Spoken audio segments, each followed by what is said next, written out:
दुनिया की तस्वीर वर्तमान में देख रहे होंगे। कुछ तो हमें इन चीजों को देखना पड़ेगा, क्या है इन सब का कारण। आज भारत के तमाम पड़ोसी चल रहे हैं, मंदिर तोड़े जा रहे हैं, चुन चुन करके हिंदुओं को निशाना बनाया जा रहा है,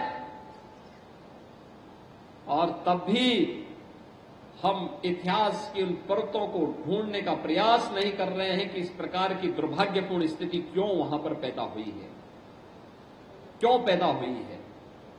और इसलिए बहनों भाइयों, हम याद करें, जो समाज इतिहास की गलतियों से सबक नहीं सीखता है, उसका उज्जवल भविष्य पर भी ग्रहण लगता है। सनातन धर्म पर आने वाले संकट के लिए फिर से एकजुट होकर के कार्य किए जाने की आवश्यकता है। इसके लिए एकजुट होकर के लड़ने की आवश्यकता है। राम मंदिर का निर्माण यह केवल मंजिल नहीं है, एक पड़ाव है, और इस पड़ाव को आगे भी निरंतरता देनी है, क्योंकि सनातन धर्म की मजबूती इन सब अभियानों को एक नई गति देता है। जातिवाद से मुक्त, छुआछूत और अस्पृश्यता से मुक्त एक ऐसे समाज की स्थापना करना है जिसके लिए प्रभु श्री राम ने अपना पूरा जीवन समर्पित किया था। और इसीलिए तो अयोध्या धाम में उस प्रकार का प्रयास किया गया है, अयोध्या को उसकी पहचान मिले। इस पहचान ने अयोध्या के संतों का गौरव भी बढ़ाया है, हर अयोध्यावासी को देश के अंदर गौरवान्वित किया है। कोई भी अयोध्यावासी देश के अंदर जाता है, हर व्यक्ति उसे सम्मान की निगाहों से देखता है। हमें इस सम्मान को बरकरार रखने के लिए अपने स्तर पर भी प्रयास करना होगा। सम्मान मिलता नहीं, मिले हुए सम्मान को संरक्षित करना, उसको सुरक्षित रखना।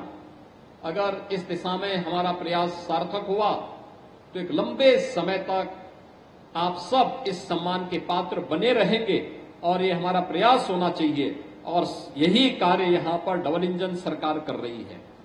आपने देखा होगा कि यहां पर राम जन्मभूमि परिसर में मंदिर का निर्माण हो रहा है। श्री राम जन्मभूमि तीर्थ क्षेत्र ट्रस्ट इस कार्यक्रम को जन सहयोग से, जन भावनाओं के अनुरूप मूर्त रूप दे रहा है। लेकिन बाहर अयोध्या का सुंदरीकरण हो, इसके लिए 4 लेन की सड़कों का जो अयोध्या के अंदर जुड़ा हुआ है। जो लोग 5-7 साल बाद अयोध्या आए हैं, आज वे अयोध्या आकर के अचंभित होते हैं। अयोध्या आकर के उन्हें लगता है कि वास्तव में हम एक नई जगह आए हैं। अयोध्या में पहले एयरपोर्ट नहीं था, एयरपोर्ट की सुविधा है, इंटरनेशनल एयरपोर्ट की सौगात अयोध्या को मिली है। देश और दुनिया से अयोध्या धाम की कनेक्टिविटी बढ़ी है। रेलवे की बेहतरीन सुविधा यहां प्राप्त हुई है।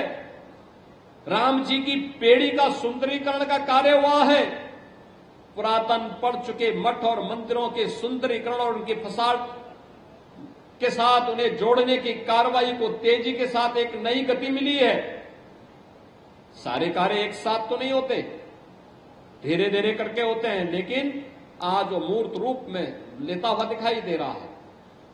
ये जो नई पहचान बनी है अयोध्या की, जनता अपेक्षा रखती है इस धाम को त्रेता युग के धाम के रूप में स्थापित करने के संकल्पों के साथ अयोध्या वासियों को भी जोड़ना पड़ेगा। हंगामा टाइम्स की तमाम खबरों को देखने के लिए हंगामा टाइम्स को सब्सक्राइब कर लीजिए और बेल आइकन दबा लीजिए। अगर आपको ये वीडियो अच्छा लगा हो तो लाइक बटन प्रेस कर अपनी प्रतिक्रिया हमारे कमेंट बॉक्स में देना मत भूलें।